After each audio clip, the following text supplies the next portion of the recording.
President-elect Donald Trump says he expects solving the Russia-Ukraine war will be more difficult and criticizes the Biden administration for allowing the use of US-made long-range missiles. "I don't think they should have allowed missiles to be shot 200 miles into Russia," said Trump from his Mar-a-Lago home in Florida.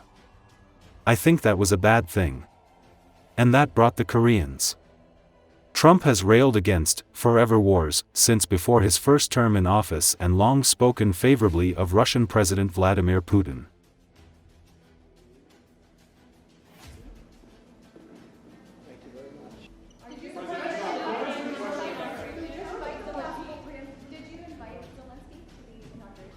No, but if he'd like to come, I'd like to have him. I mean, I didn't invite him, no. Are you disappointed that China won't be at the inauguration? I don't know that he won't be at the inauguration. I mean, I haven't really spoken to him about it. I don't know that, actually. I would say that if he'd like to come, I'd love to have him. But there's been nothing much discussed. I have had discussions with him, letters, et cetera, at a very high level. You know, we had a very good relationship until COVID. COVID didn't end the relationship, but it was a bridge too far for me. But if he'd like to come, I'd certainly be. He hasn't, just so you understand, he hasn't said one way or the other. Because a lot of people say he won't come, he will come. People think he will come, he won't come. It's something we barely discussed, just about didn't discuss. But I have had, especially through letters, some very good conversations. Have you had conversations with Venezuela? You know, because China and the United States can together solve all of the problems of the world, if you think about it. So it's very important.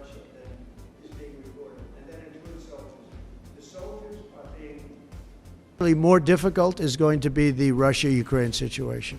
I see that as more difficult. I don't think they should have allowed missiles to be shot 200 miles into Russia. I think that was a bad thing. And that brought the Koreans in, you know, North Korea, another man I get along with very well. I'm the only one that does. But that did a lot of bad things. I don't think that should have been allowed. Not when there's a possibility, and certainly not just weeks before I take over. Why would they do that without asking me what I thought? I wouldn't have had them do that. I think that was a big mistake they made. Will you reverse that decision when you're in office? To let those I might, yeah. missiles be I thought it was a very stupid thing to do. And when you What should Zelensky, if anything, be prepared to give up to end this war? Do you have anything in mind to end this He war? should be prepared to make a deal. That's all. Got to be a deal. No, got to be a deal. Too many people being killed. That is a war that's hard. Too many people. Got to make a deal. And Putin has to make a deal. What deal would By the way, Putin has to make a deal, and Putin would have never gone in if I was president. If I was president, we wouldn't have had inflation. Our oil prices would have been lower. I had a good relationship with Putin. He would, despite the Russia hoax, which made it more difficult. If we had that election, if it were an honorable election, we wouldn't have had any of the problems that we're talking about right now. Putin would have never gone in. Before you take office, do you still think you can make that deal? Will you ask Putin to give up Assad? Well, I hadn't thought of it. I think we have to get on with our lives. We'll have to see what happens. But right now, Syria has a lot of, there's a lot of indefinites. Nobody knows what's going to happen with Syria. But I think Turkey is going to hold the key to Syria, actually. I don't think you've heard that from anybody else, but I've been pretty good at predicting. Can you continue to use your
At Syria's Latakia port, the twisted remains of 15 Navy vessels lie half sunk in the water after Israeli airstrikes destroyed military infrastructure across the country in the wake of the Assad regime's collapse last week.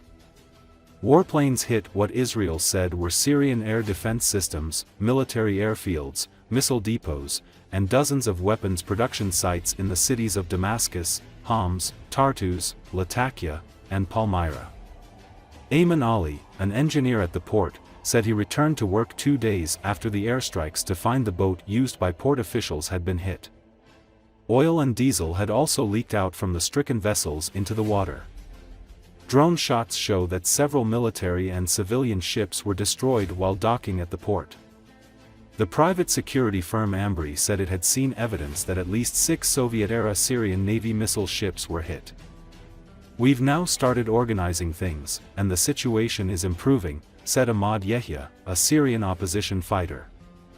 "In the near future, the port will be operational again, and even better than it was in 2010, God willing. Things are looking good," he added.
بعد يومين من ضربة إسرائيل للزوارق والقواطر العائدة للجيش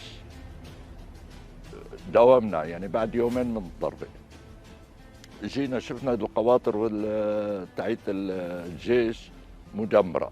نحن كمرفأ اللاذقية تضرر عنا زورق الضابطة والمبنى تبع الصيانة.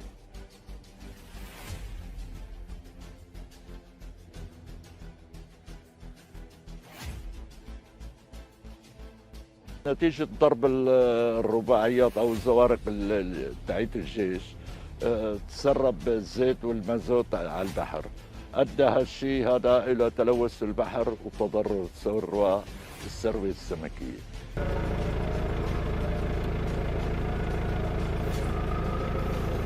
وجينا على المرفأ هون باللاذقية، كان في كثير خراب وتقريبا شبه مدمرين 3/4 الأبنية والبنى التحتية. وهلا بلشنا الحمد لله ننظم الامور هون، وصارت الامور كلها تمام الحمد لله. بالفتره القريبه راح يشتغل المرفأ مثل قبل وقبل 2010 واحسن ان شاء الله. الامور كلها جيده.